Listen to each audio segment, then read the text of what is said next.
উম্মি সালামাতা রাদিয়াল্লাহু তাআলা ক্বালাত জাআ উম্মি সুলাইম ইলা রাসূলিল্লাহি সাল্লাল্লাহু আলাইহি ওয়া সাল্লাম ক্বালাত উম্মি সালামাতা ইয়া রাসূলুল্লাহি সাল্লাল্লাহু আলাইহি সাল্লাম ইন্নাল্লাহা লা ইয়াস্তাহি মিনাল হক।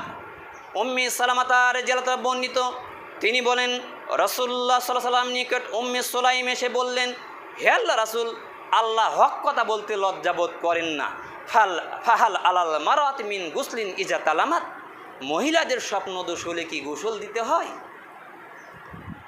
ক্বালান নবী সাল্লাল্লাহু আলাইহি ওয়াসাল্লাম ইযা রাআতিল মাআ, নবী সাল্লাল্লাহু আলাইহি ওয়াসাল্লাম বললেন, যখন সে বীর্য দেখতে পাবে তখন সে গোসল করবে।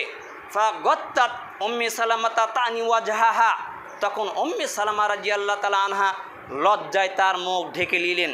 ওয়া ক্বালাত ইয়া রাসূলুল্লাহি সাল্লাল্লাহু আলাইহি ওয়াসাল্লাম ওয়া তাহতালিমুল মারা, এবং বললেন, হে আল্লাহ রাসূল, মহিলাদের কি স্বপ্নদোষ হয়?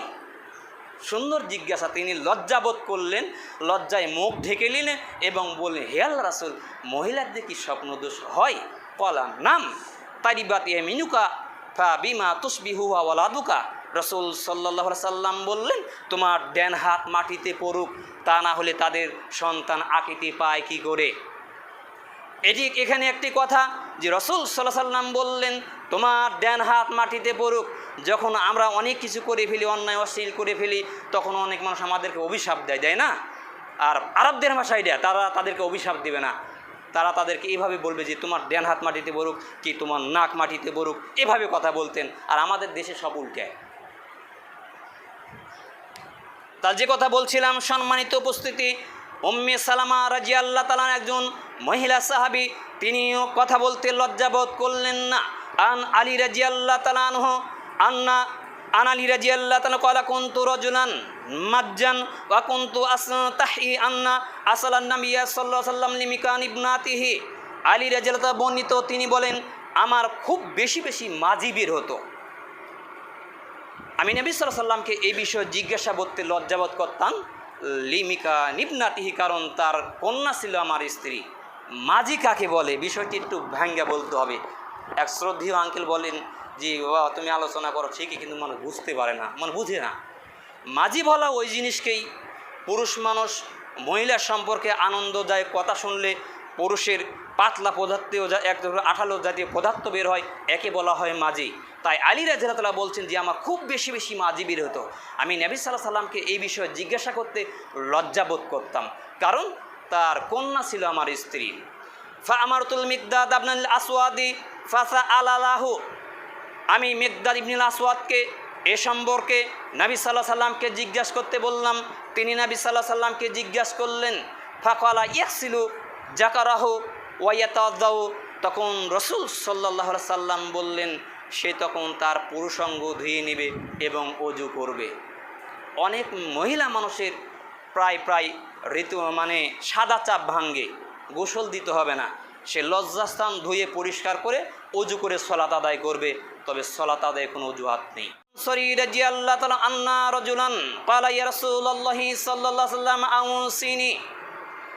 সাইদ বিন যায়েদ আল আনসারী রাদিয়াল্লাহু তাআলা বর্ণিত, তিনি বলেন, এক ব্যক্তি বলল, হে আল্লাহ রাসূল, আমাকে কিছু উপদেশ দিন। ক্বালা উসিকা আন তাস্তাহি মিনাল্লাহি আযজা ওয়া জাল্লা কামা তাস্তাহি রাজুলান মিন সালিহি কওমিকা। রাসূল সাল্লাল্লাহু আলাইহি সাল্লাম বললেন, তোমার সম্প্রদায়ের সৎ লোকদের ব্যাপারে যেমন তুমি লজ্জা পোষণ করে থাকো, আমি তোমাকে আল্লাহ তাআলার ব্যাপারে তো সেই রূপে লজ্জা পোষণ করার জন্য উপদেশ দিচ্ছি। ধরুন সমাজে আমরা যেসব সৎ লোক রয়েছে, যেমন উদাহরণস্বরূপ আপনাকে বলা যেতে পারে, ধরুন আমি একজন ইমাম মানুষ, আমি যখন রাস্তাঘাটে চলি, মহিলারা আমাদের দেখলে লজ্জা পোষণ করে, মাথায় কাপড় দেয়। ওই কিছুদিন আগে ওষুধ বিক্রি করতে এসেছে, অনেক মেয়ে মানুষ রয়েছে, মাথায় কাপড় নেই। যেই আমি রাস্তা থেকে আসছি, আমাকে দেখে মুখে কাপড় দিচ্ছে, মাথায় কাপড় দিচ্ছে, তখন তার লজ্জা লাগতেছে। এতক্ষণ আর লজ্জা লাগেনি, তো আমরা সেখানে কথাবার্তা বলে সে হকারকে ওখান থেকে সরিয়ে দিলাম। তো ওই মহিলার উচিত ছিল যে সর্বক্ষণ মাথায় কাপড় থাকা। হুজুর দেখলেই মাথায় কাপড় দিবে, মানে তার মানে এটা বেহা। এই কথার প্রসঙ্গে যদি আমি একটা উদাহরণ দিতে লাগি তাহলে আলোচনা এখানেই শেষ হয়ে যাবে, আপাতত এখানেই থাক। অনেক মানুষ ধরুন বিড়ি সিগারেট খায়, আমাদের দেখলে লুকিয়ে নেই। ঠিক আছে, আলহামদুলিল্লাহ, আপনি লুকিয়ে নিচ্ছেন, আমাকে দেখে সম্মান করছেন, ভালো, সম্মান দেখাতে হবে আল্লাহকে। আমাকে দেখে লুকিয়ে রেখা তো লাভ হলো না আপনার, আসল ভয়ের মালিক হচ্ছে আল্লাহ। তো রাসূল সাল্লাল্লাহু আলাইহি ওয়াসাল্লাম এই কথাই বলছেন যে তুমি তোমার সম্প্রদায়ের সৎ লোকদের ব্যাপারে যেমন তুমি লজ্জা পোষণ করে থাকো, আমি তোমাকে আল্লাহ তাআলার ব্যাপারে লজ্জা পোষণ করার জন্য উপদেশ দিচ্ছি। এই কথাটুকুই আমাদের আলোচনার সাথে সম্পৃক্ত।